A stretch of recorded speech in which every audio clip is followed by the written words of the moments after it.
Cool. How's it going? I'm Rob Zorch. I graduated University of Richmond in 2007. I've been living in Richmond ever since then. I got into pizza making, I guess like 5 or 6 years ago, just making it in the house. Had friends over, everyone said I should, open a business with it. Before I did that, I wanted to make sure I actually could do it in a commercial setting, so I started working on another food truck part-time, River City Wood Fire. They had like a little wood-fired oven on a pizza trailer. So I kind of got the hang of it, working in a commercial setting, and figured I could do it myself. There weren't really a ton of like New York style slice joints in Richmond, so that was kind of my whole idea behind it, is having a mobile slice truck. So I started Zorch Pizza about 1.5 years ago in December of 2018. Just doing it on the weekends. Got up and running, and we've grown in popularity over the last year. And I'm excited to kind of show you how I started just making it in the kitchen. It's a fun thing to do with friends, or now we can do it virtually since everyone has to stay home. But hopefully you can make it with whoever you're quarantined with. I'm kind of going to do sort of a pretty standard New York style dough recipe. If you look up a lot of recipes, a lot of them base it on baking percentages. So I'm going to show you how to calculate that, and you can kind of play around with those. But there's usually guidelines in New York style about how much water percentage based on the weight of the flours. But I'll talk about that a little bit later. First, I just kind of want to go into kind of the pizza tools that you'll need to use. The most standard thing to use is a wooden pizza peel. The one I actually use on the truck is a metal peel that's perforated, made by GI Metal. If you really get into the hobby and love using it, I definitely recommend using that style.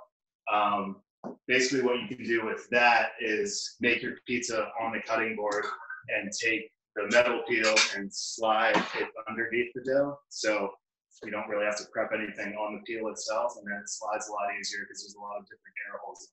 But we'll just use a wooden peel for now, since that's what I started out with. I also put in the description that a much easier way, and maybe the way you might want to start out doing it, is using a screen.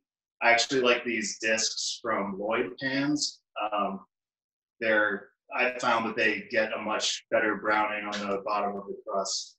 So check those out, Lloyd pans. They also have a lot of different regional style pans that you can get if you get into making Detroit style pizza, or if you want to make like a standard pan pizza. Check out that website. They're really good. I'm gonna make 2 different pizzas today. One using just with the standard wooden peel, and then one using this, so you can kind of see the difference. Another thing you definitely want to get is a digital scale, so that you can weigh out all your ingredients. That's really important to make sure you get all the percentages right. And then a bench scraper and a pizza cutter. So, and then Kim, can you move the camera over here so we can get a shot of this? And the other thing you want is a pizza stone or a pizza steel. I use the brand baking steel. It gets a lot hotter and it holds heat a lot better than a regular stone. And also because I broke like 5 different stones that I bought from running the oven too hot. And the steel's obviously not going to crack in half with that one.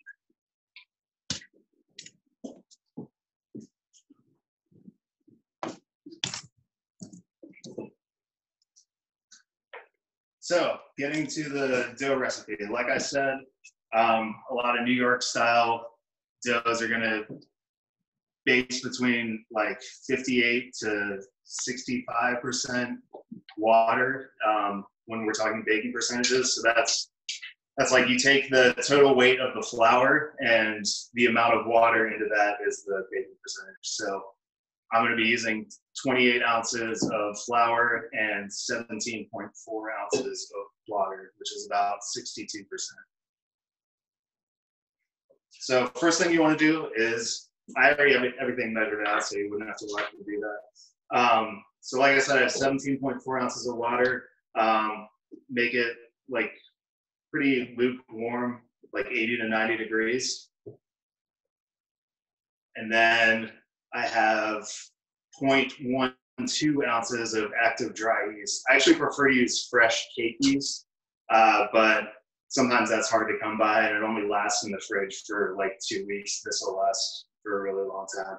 So the first thing you want to do is, after you weigh out your yeast, just place it in the water and let it dissolve while you're mixing up everything else. And this is 28 ounces of bread flour. I use Gold Medal or King Arthur brand. They're pretty easy to find in the store. You basically want to use the highest protein content flour you can get. A lot of I use an even higher one, but a lot of those flours you can only get from distributors and like stores specific to restaurants. But bread flour works pretty well. It's like 12% protein content, whereas all-purpose flour is like 9, I think.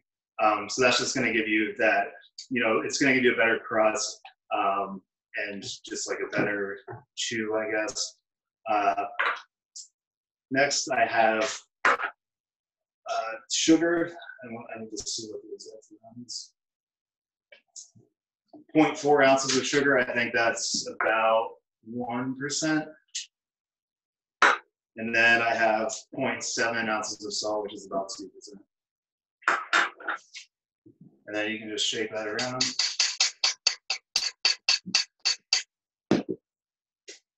And then I have 0.4 ounces of oil. I use olive oil. You can really use it. It's not really going to add much flavor to the end result. So don't go using like a super expensive olive oil or anything like that.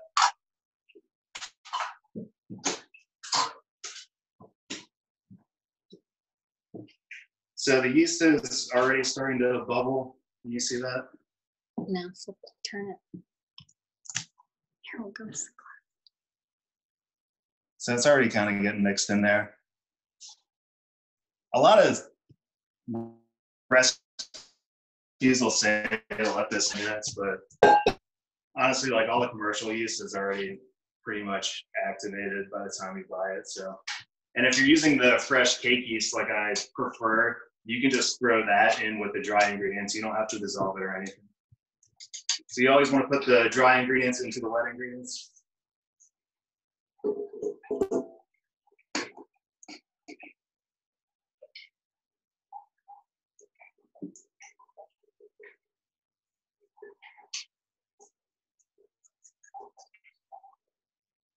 If you're looking for like a good dough calculator tool where you can plug in a lot of percentages and stuff, I got started reading a lot of message boards on pizzamakingforum.com. And there's a guy, Tom Lehman, he owns like a bunch of New York style pizzerias, and he has a good dough calculator where you can plug in amounts and it'll show you the percentages and it'll convert grams to ounces, however you want to use. I always use ounces just because that's how I started, and then I just had them memorized. Don't put the oil in yet. Save that.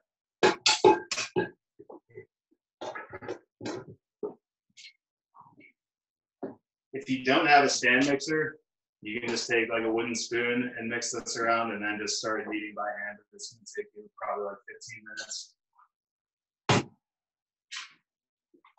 Step that off already.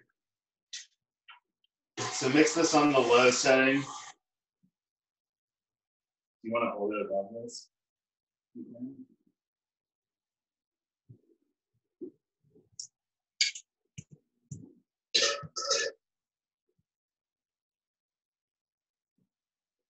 Once this starts to pick up all of the flour along the outside, it'll start to form like a shaggy-ish dough.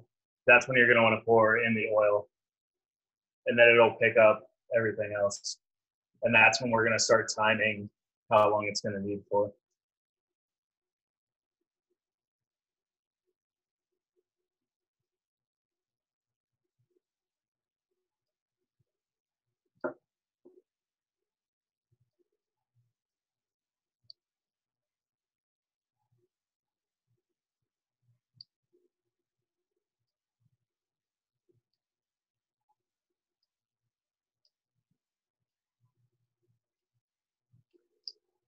So that looks pretty good.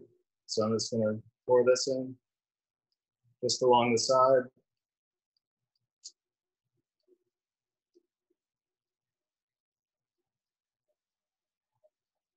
Let that go. I'm just gonna let it come into a ball before I start the timer.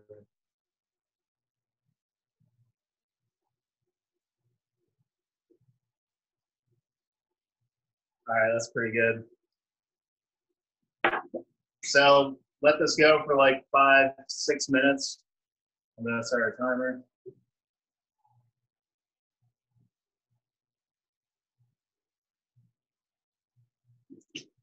And while that's going on, can everyone still hear me, or is that making it too loud? No. Okay, cool. All right, next we can make the sauce while that's going on. So for sauce, you're gonna wanna have 28 ounces of crushed tomatoes. I use this brand, Bianco di Napoli. It's by far the best. I use it on the truck. It's kind of hard to find. I think Whole Foods makes a version. It might be in a blue can, I think, in a small 28-ounce can. But you can't find these. These are great too because they have fresh basil in them, so you don't need to buy extra basil or anything. If you can't find these, I think I wrote it in the description. Look for Sclafani. You can buy those on Amazon. That's what I used to use at home. Or Jersey Fresh. And then if you're just in like Kroger or Publix or whatever, Cento brand is pretty good. But these are incredible. And then a small amount of sugar and salt. Honestly, you could probably just mix these up and they would still be good, but I like to add a little bit. So I just have 0.2 ounces of sugar and 0.2 ounces of salt. And I have 1 garlic clove.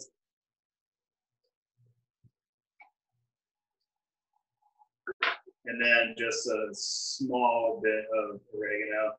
Dried oregano is super strong, so you don't want to go putting in a ton of that.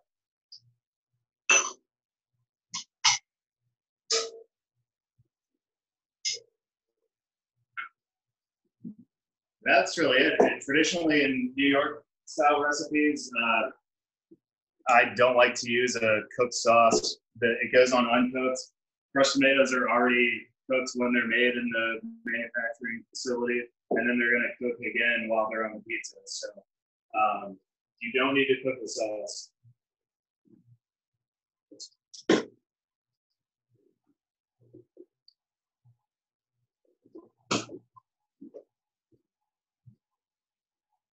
Once you have that mix, I use an immersion blender.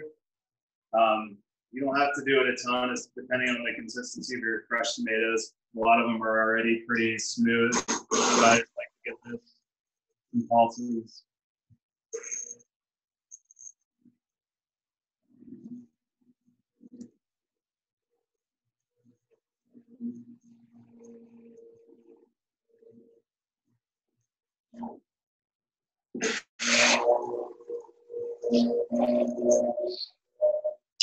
Ooh.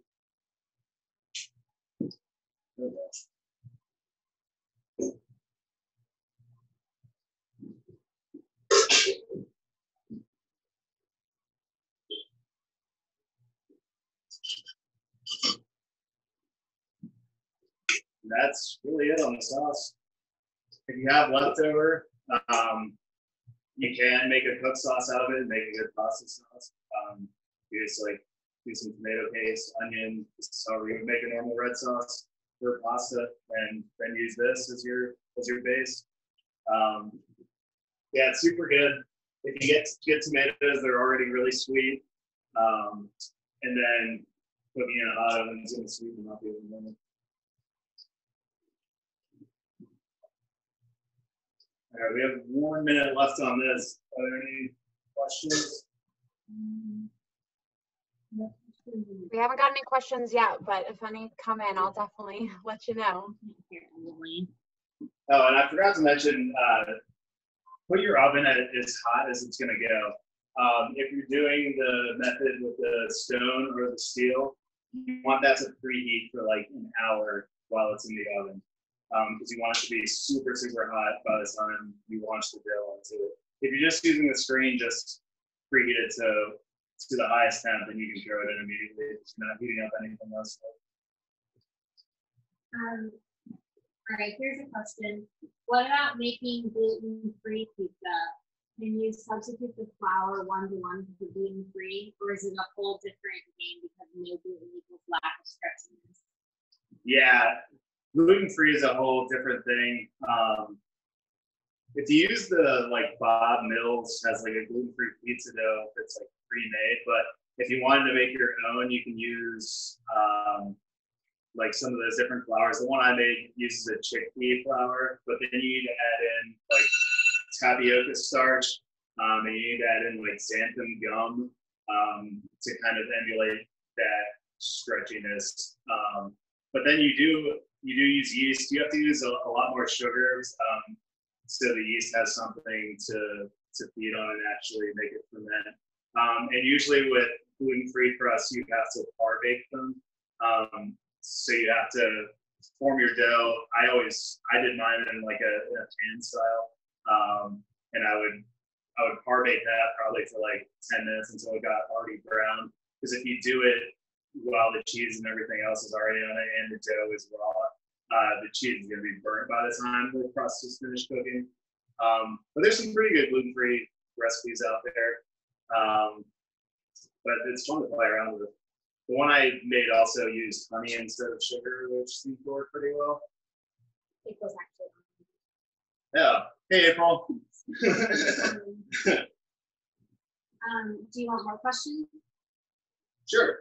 Okay, Let's answer this one. April says hi. Do you have any tricks to prevent the dough sticking to a metal peel? Try cornmeal, but it's hard to keep it under the dough when sliding it on the peel. Yeah, metal peels are tough, especially if you're using one that's not perforated. Semolina flour is pretty good. You can mix it with regular flour. But a metal peel is going to stick more than a wooden peel is. But if you are using a metal one, and it's a lot, like you can see how thick this is. If you're using a metal one, it's a lot thinner. So you could actually do it the same way I do on the truck, and don't build your pizza on the peel, because that's just going to encourage sticking if you're taking too long.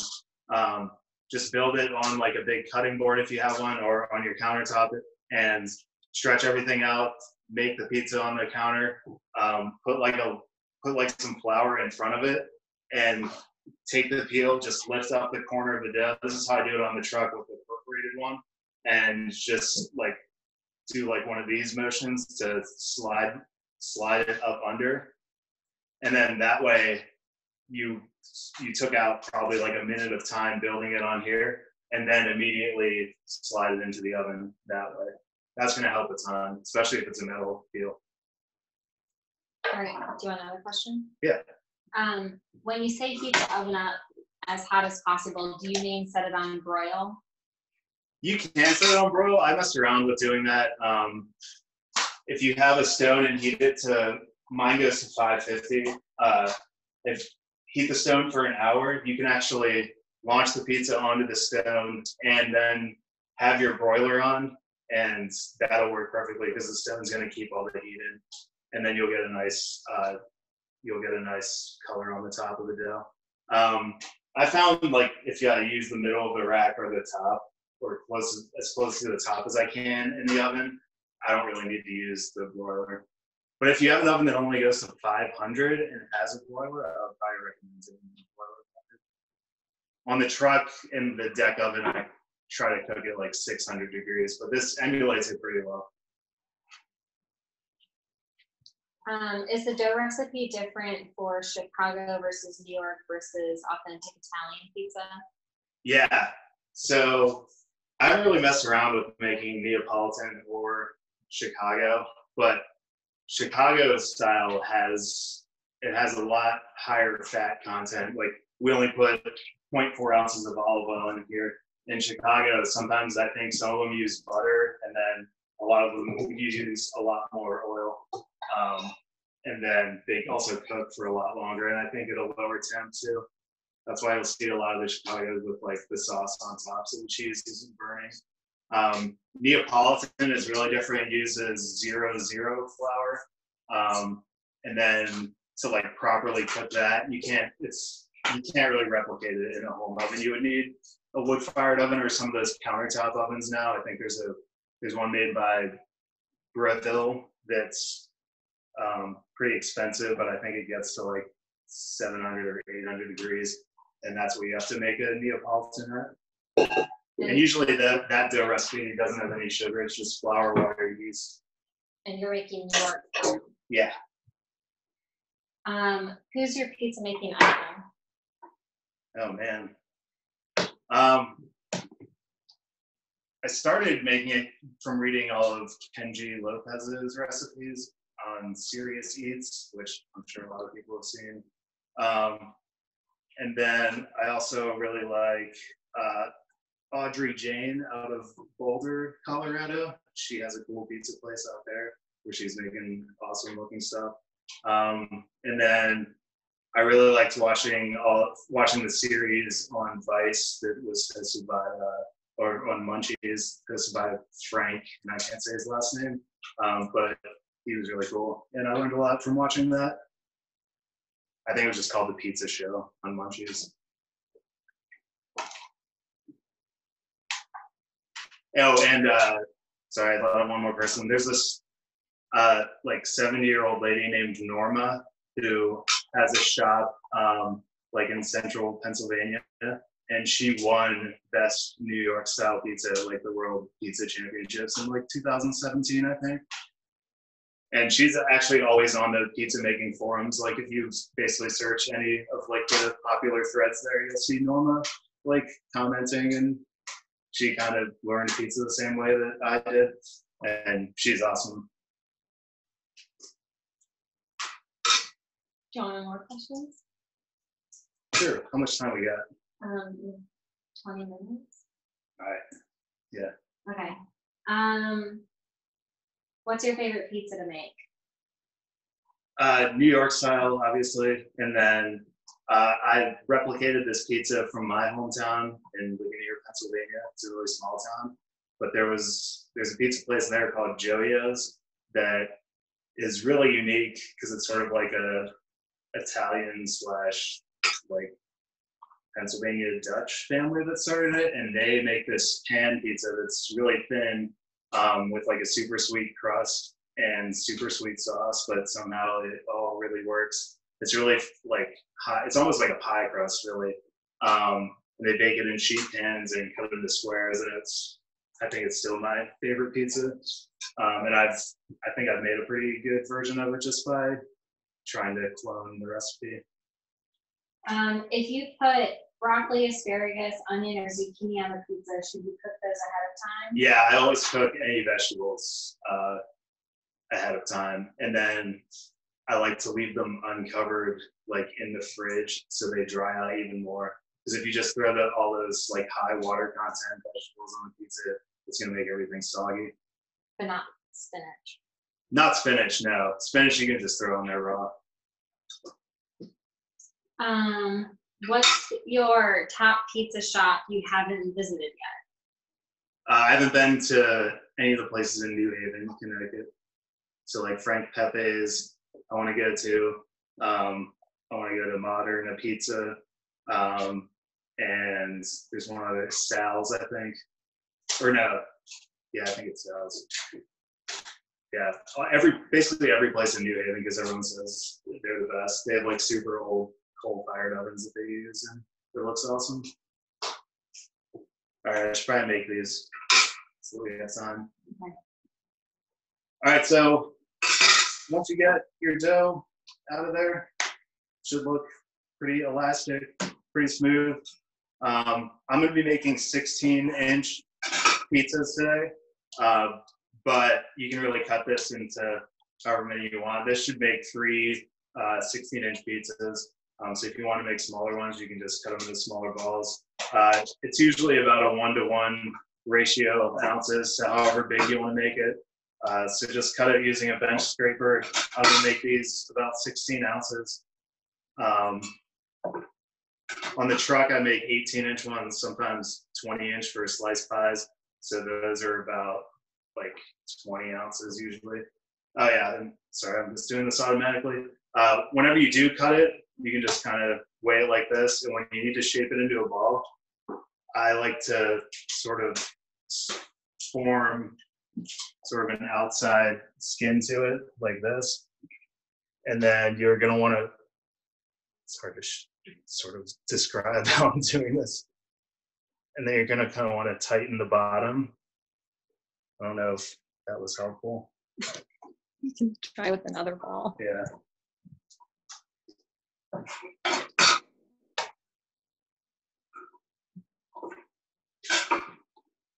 Jordan says it was helpful. Okay.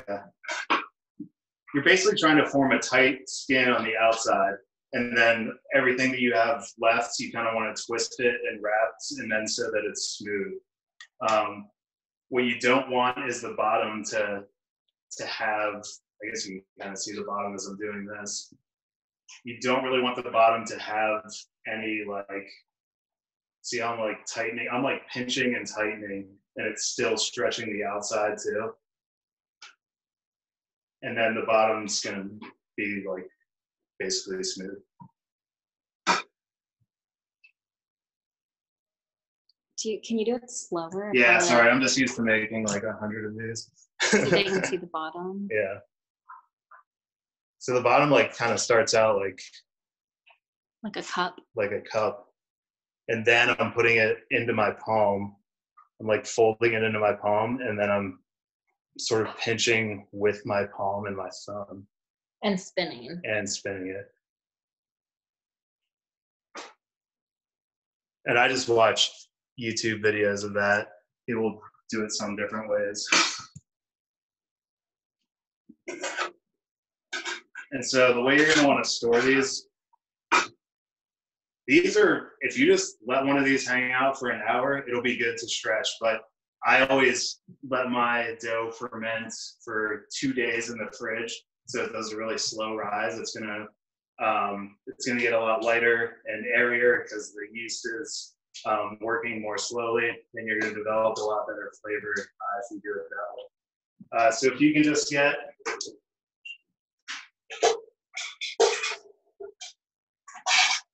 you just have a bowl, preferably store it in something round, or store it on a plate, or I use big sheet pans for the truck, something where it's gonna keep its round shape. If you store it in a square Tupperware, then you're gonna, whenever it comes time to use it, you're gonna have a square dough. Someone wanted to know why you ball the dough like that. What's that? Why do you make it up in a ball like that? Because you're forming you're basically forming a skin on the outside, so that whenever it rises, it's not just gonna like expand out all over the place. Oh.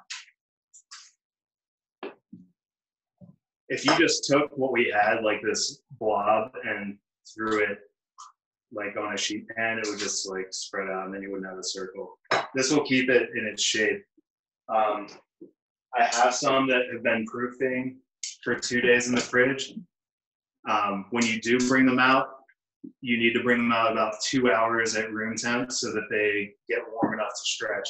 If you try to stretch dough while it's cold, you're gonna have a bad time. It needs to be about 60 degrees, the dough temperature. So if you really want to get nerdy, you can get a thermometer and take the temperature of your dough when it goes into the fridge and then when it comes out. But you can see it's still held its shape.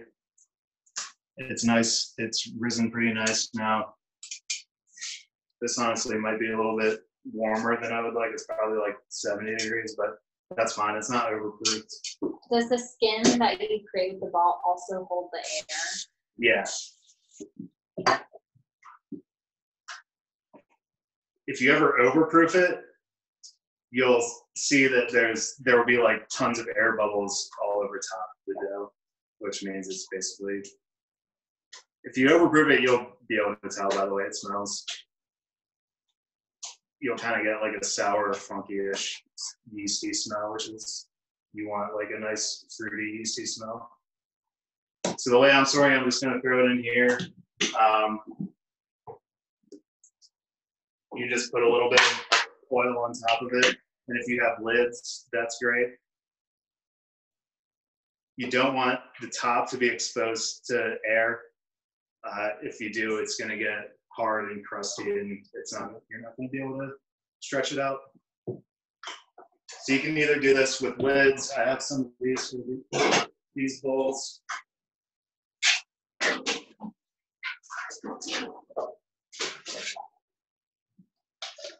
Oh, that's the wrong one. Oh, well. Worry about that later. Or you can use plastic wrap like what I had.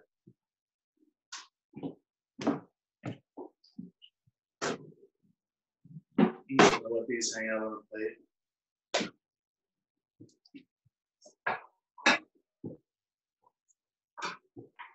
So yeah, store those in the fridge for 2 days, or if you want to make one right now, it'll be ready in like an hour. You'll be able to tell it. It'll probably have maybe almost 1.5 times or doubled in size.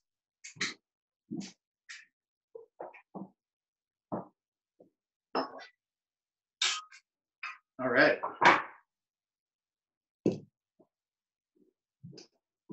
So like I said, if you do proof it in the fridge, take it out 2 hours before you want to use it. Now we can start making a pizza. So you can see this guy, like we showed you, is pretty nice and proofed. I have a bowl of flour here.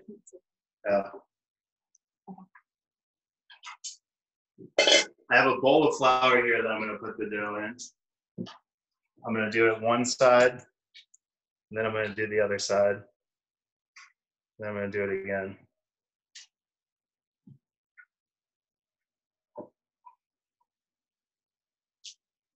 Should have floured this board.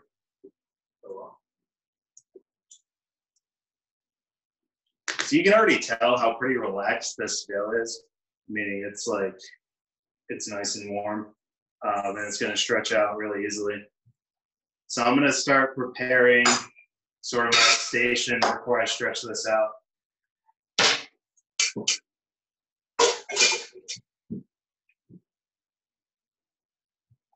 So you're going to have to work fast once you stretch it out and put it on this peel, because you do not want it to stick. If it sticks on me, then we're going to have fun watching the oven catch up. So you're going to flour this pretty good. Or like I said, you can mix flour and semolina together. That might be too much. Oh well. Will you get cheese out? Mm-hmm.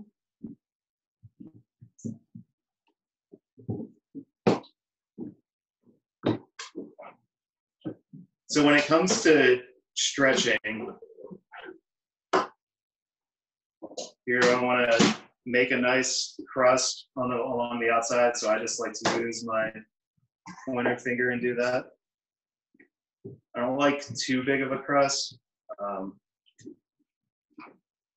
And then you want to start sort of massaging the air from the inside to the outside of the crust, because you want all those air bubbles out that way. And then you can kind of do a little, I usually like stretch it like this a little bit, just sort of with my 2 hands, sort of going like that, until you get a decent size where that's probably about 10 inches or so, where you can then pick it up. And I make sure to use your fists and go just in a motion like that.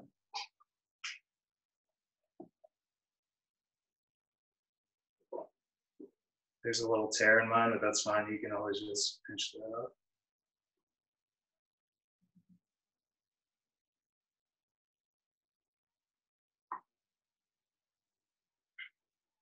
Before I put it on here, I want to make sure my station is all ready to go. So like I said, I'm going to need to work fast once it's on there.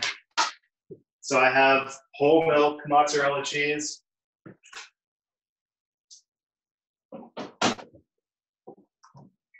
That's ideal because it's a higher fat content than like part skim cheese.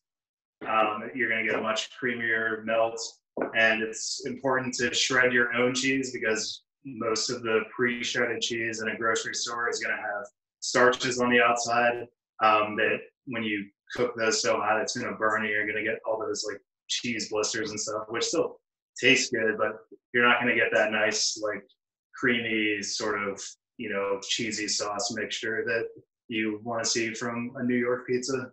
Folks want to know the best way to shred the cheese. A box grater or the KitchenAid attachment has a shredding attachment that works pretty well. I use that a lot, but I think those are like $50 or so.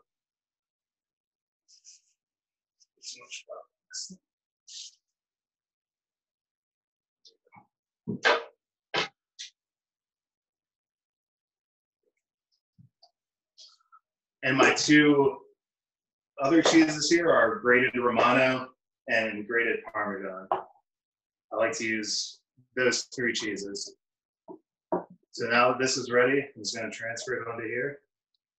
And if it's not fully stretched, which I think mine is, you can always stretch it back out onto the peel. I'm going to stretch mine a little too much. I have a tendency to do that. That's why if you come to the truck, you'll probably get a pizza that doesn't fit into the box. All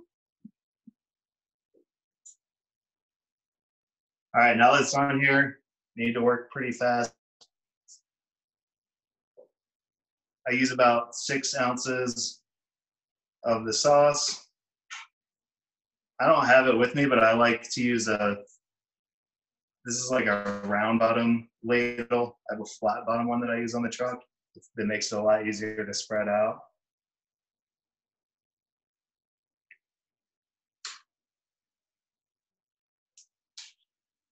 And I don't like a ton of sauce in the middle because that's going to weigh it down when it's done cooking. Usually do like a small handful of Romano, just spread it out there. Oops, sorry. Small handful of Parm. And then for a 16-inch pizza, it's usually about 8 ounces of mozzarella. But you can really make it as cheesy or as not cheesy as you want. It goes a long way though. It spreads out a lot when it melts, so it might not look like a ton while it's on there, but if you get a good cheese, it'll melt really well. Probably the best one you can get in the store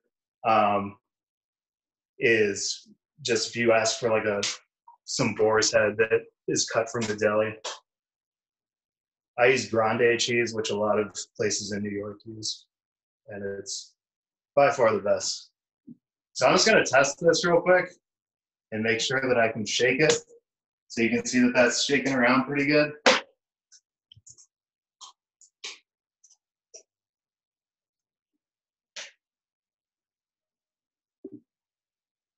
If disaster happens and it's not shaking, a cheat code is you can pull up the dough and blow under it.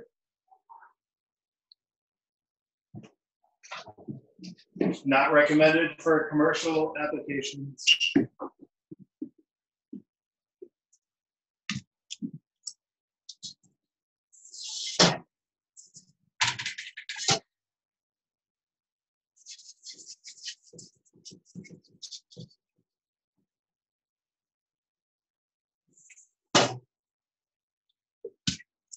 Pretty good.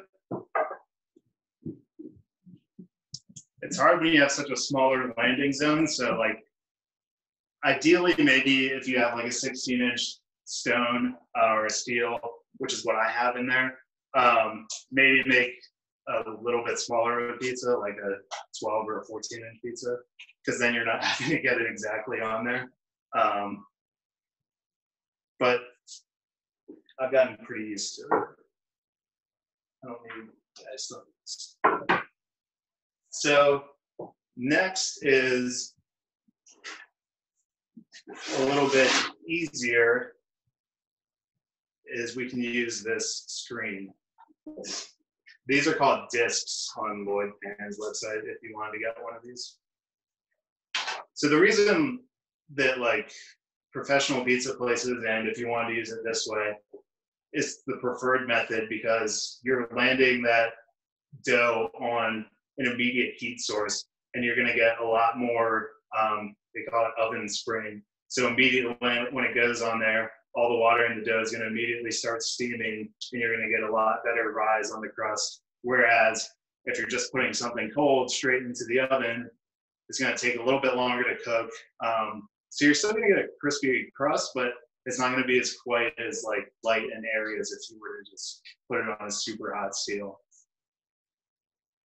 So like in the truck, I'm able to launch pizzas straight from the countertop straight into the hot oven, and it works super well. So I have another dough.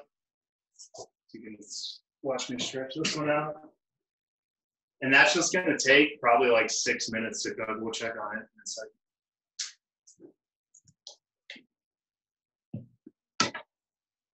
So boom, boom, boom.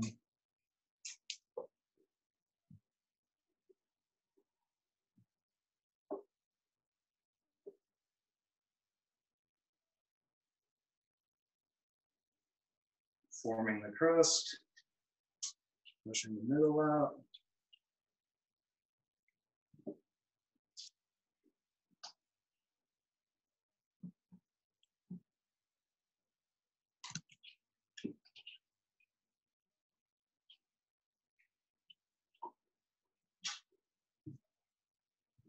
And then this part will be super easy, and we can take our time to make it look prettier because we're not worried about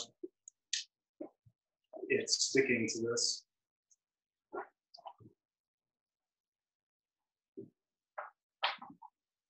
Once again, I've stretched it too much.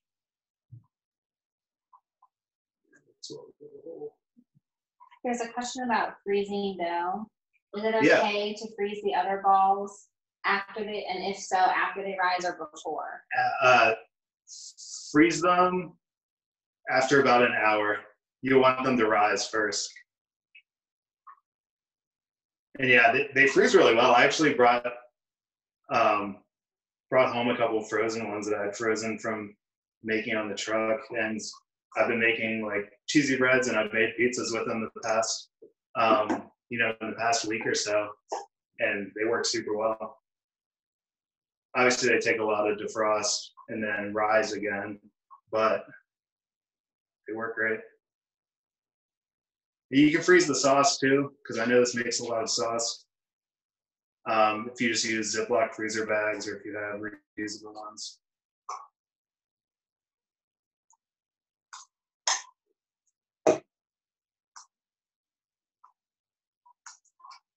So Romano, Harm.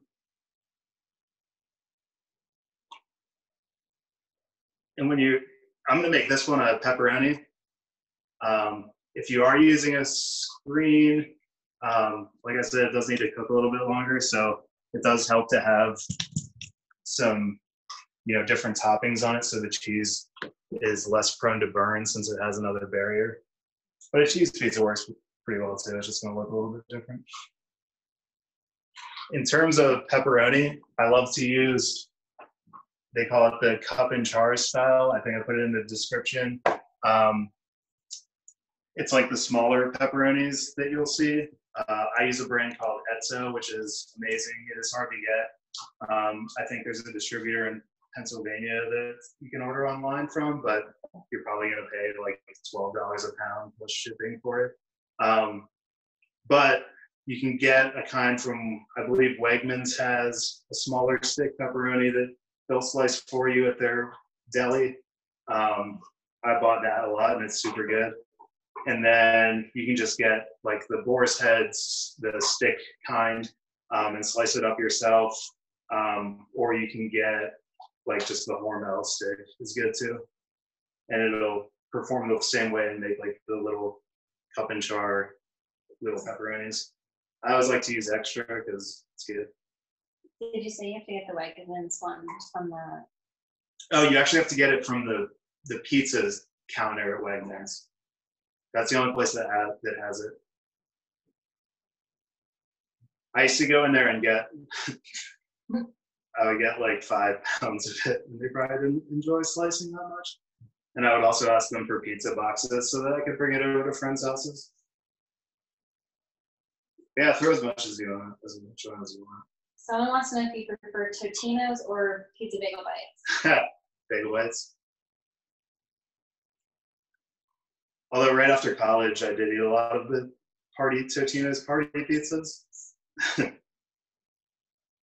my roommate Jordan, who might be on. He's on. Shout out Jordan.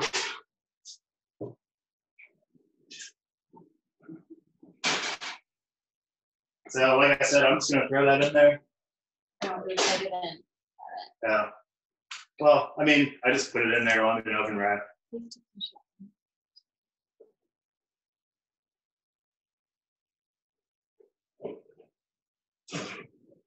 Can you see that at all? I have to move them. It's literally just the screen on the oven rack, and I have it up on the like middle shelf of this oven.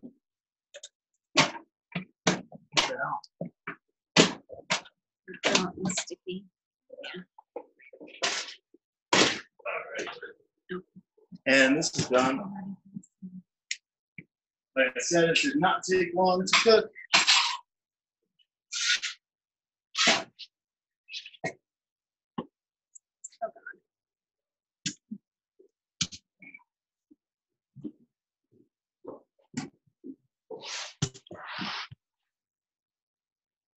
Looks pretty good.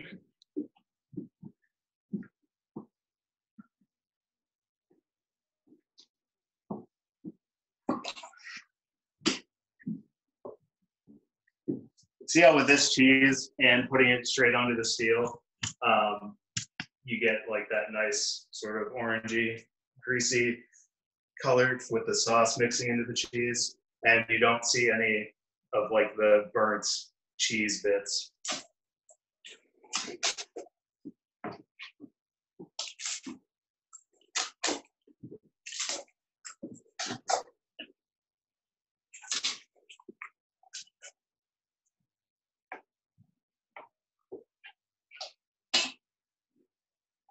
Do you want to get a shot of underneath here? Mm-hmm.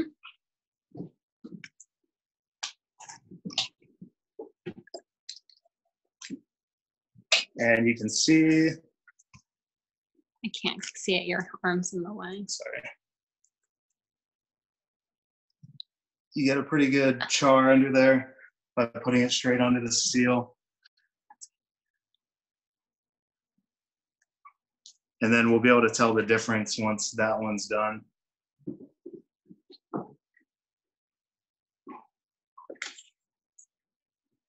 And you get a good color on the top by just having it on the middle rack. Probably put a little bit too much flour on the top of the crust, but I'll still eat it. it'll taste good. So we can do some questions while. Oh, oops, hold on, we're not in frame anymore. Okay. Questions. Is there any way Richmonders can continue to support Zorch Pizza during COVID-19 crisis? Yeah, I have some of these t-shirts. You can go to the website, zorchpizza.com, and you can click on the merch/gift cards link. And there's like a campaign with Bonfire that makes our t-shirts, and you can order one from there. That'll be cool. I'm hopefully gonna do some takeout maybe this weekend or next weekend, just from the truck, and do like no contact pickup. And we're just gonna do like scheduled orders like within a certain time frame. So, because I still have some ingredients I need to use, so we'll hopefully do that. But in the meantime, yeah, t-shirts are fun. What's your favorite rotating special from the truck? The upside down and the clone recipe of the Joey's pizza I talked about earlier, which is called Almost Like a Pizza Pie. What's on the upside down? So that has So that's like, you make this one at home too. It's pretty easy. That just has, if you stretch the dough out here, you put the Parm and the Romano on, no sauce. And then if you can get sliced mozzarella, put the slices down.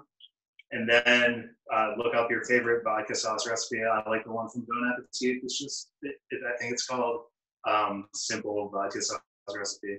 And then put that sauce on top of the cheese and then put it in the oven. And then fresh basil when it comes out. It's awesome. It creates a lot of different of a texture because the cheese kind of forms through the crust a little bit since the cheese goes down first. I actually like to make that one a lot with red sauce too instead of vodka sauce, but that one's awesome. If I had the room, I would make that a pizza on the truck every time. Do you support pineapple on pizza? Yeah, I think it's good. I don't really like ham on pizza though, so I don't like a Hawaiian pizza. I like if it's like bacon or something else. So if it's like bacon, pineapple. The one I make is bacon, pineapple, and jalapenos. I think it needs like a spiciness to it to counteract the sweet pineapple. And it's called Hawaiian lunch. Oh yeah, it is Hawaiian lunch. Someone says, are food trucks not operating right now? They are. Some of them are, and they're just trying to do takeout and stuff. One that I'm friends with, he parks right next to me, called the Loco Eatery. They're awesome. They make mostly like fried chicken sandwiches and stuff. And he just started up again this week, and he's going to do the same thing that I want to do, just do like scheduled orders where you can just come by and pick it up and there's no contact or anything. Do you cook the bacon first? Yeah. Otherwise it's going to grease out all over the pizza. Right. Yeah, any meat definitely cook first, unless it's a cured meat. I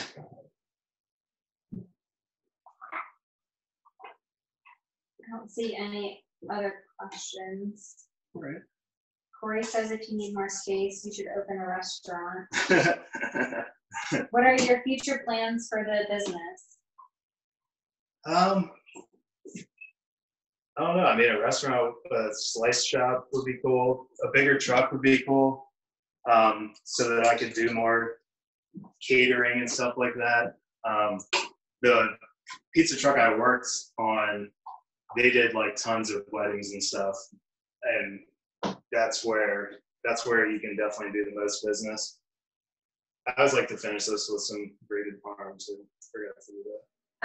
Which of these is your favorite? Domino's, Pizza Hut, Little Caesars, or Papa John's? Domino's. Can you do a calzone video? Yeah, I mean, calzones would be super easy. You can just use the same pizza dough recipe and, form your circle, put your ingredients in, fold it over, and then like make it smaller than you would a 16-inch pizza, and then take a pizza cutter and like cut the moon shape and then kind of press everything in. And you can do you could do like a egg wash or like olive oil on the top so the top gets nice and brown, but you don't really have to. And then I would recommend baking that like on a baking sheet or something.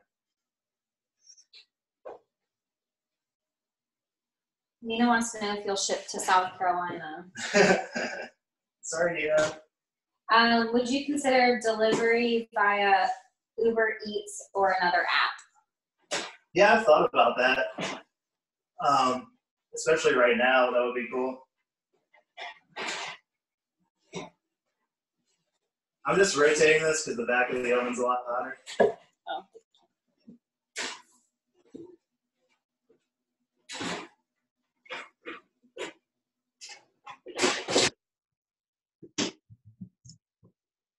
Yeah, I've thought about doing Uber Eats, even if I'm just like making pizza at my commissary kitchen where I have to prep everything, and that's where my truck is parked. Because then I can just make it there and get deliveries sent wherever. But yeah, I've been hesitant to do like online ordering and stuff just because of how small the truck is. We can only make like 2 pizzas at a time.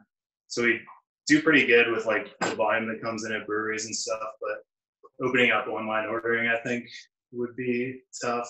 That's why we'd have to do like scheduled pickups. Where is the commissary kitchen? It's in Southside. It's in Manchester. It's called Hatch Kitchen. There's a lot of cool places operating out of there, like Chewy's Bagels. I don't know if you've seen them around town. They're in some of the markets. They're like Elwood Thompson's, but they make awesome sourdough bagels. And there's a few other trucks parked there. There's a custard truck called Gigi's, which is really good. Loco, like I mentioned. There's a barbecue place called Redemption Barbecue. And then there's a guy that makes like homemade sausages and stuff out of the kitchen called Mayor Meats. He's really cool. But yeah, there's a lot of good stuff going on there. How many slices do you sell on an average weekend? We usually on a Saturday we'll sell 80 pizzas, and about 65% of those are slices.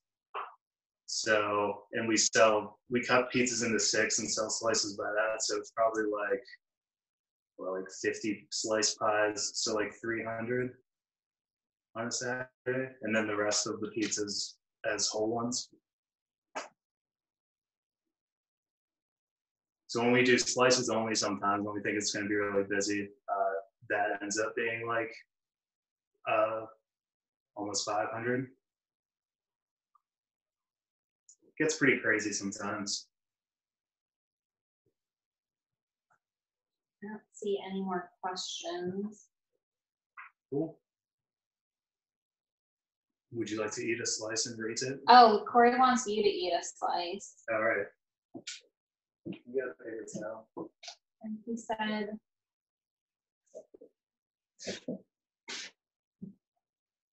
don't know.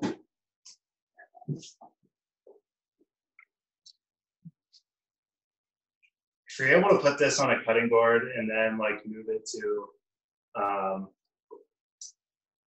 like a drying, like sort of baking rack, that's preferred, because the longer it sits on a flat surface, you're gonna lose like the crispiness because the bottom's gonna continue to steam. But this is still pretty good, pretty structurally sound. I'm pretty sure my dad asked this one. He's moonlighting as me. Is it important to drink your favorite beer while making these gourmet pizzas? It is. He's mad I missed it. I prefer Vale or Vossen. Those are my favorite local ones. This pizza is very good.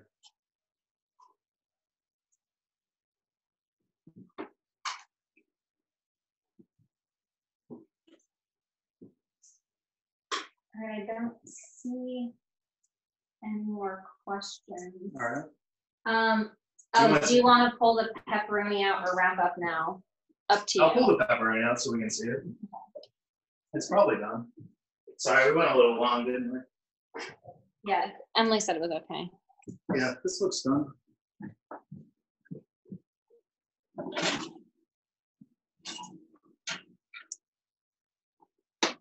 Jordan says no one else has anywhere to be. So you can already see the difference based on cooking this on. Actually, I want to put it outside the other side. You can already see the difference in the crust based on cooking it just on this versus cooking it on the steel. You didn't get quite as much color. You know, it didn't get as crispy on the bottom for sure. I mean, it's still pretty good, but it's still going to be good. It's not going to be quite as airy of a crust, but it was a lot easier to do, and you didn't accidentally launch a pizza into the bottom of your oven like I've done many times and started fires in it. But yeah, I'm going to turn these off.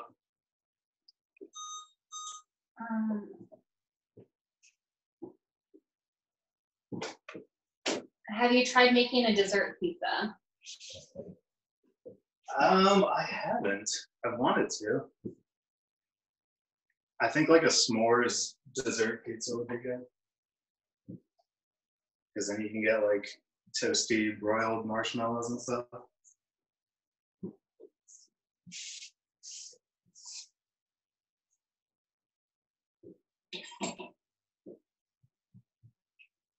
Anything else? No, I think that's So I it. think that I think you can wrap wraps it up. Cool. Awesome. Thank you all so Yeah, much. thanks Oh, for. Emily's talking. Okay, thanks, Okay. Emily. I just want to say thank you all so much. Thank you to Rob for hosting this and Kim for all of her wonderful production work. And we really appreciate your time this evening. Thanks to everyone for joining us. I hope you're excited to go out and make your own pizza. We will send out the video as well as the ingredients and recipes. You can hopefully replicate this in your own home. Feel free to send us pictures. We'd love to see them. We hope you'll join us for another virtual event. We've got 2 tomorrow. We've got midweek meditation at 1 p.m. Eastern Standard, and then we have a movie club where we'll be discussing the movie A Quiet Place tomorrow night. So we've got a lot of offerings coming up tomorrow as well as through the end of the week, and a full new calendar for you all next week. So hopefully you'll stay tuned, and we will talk with you all and see you on the web soon. Thanks so much, everyone. Thank you. Thanks, everyone. Bye, Rob.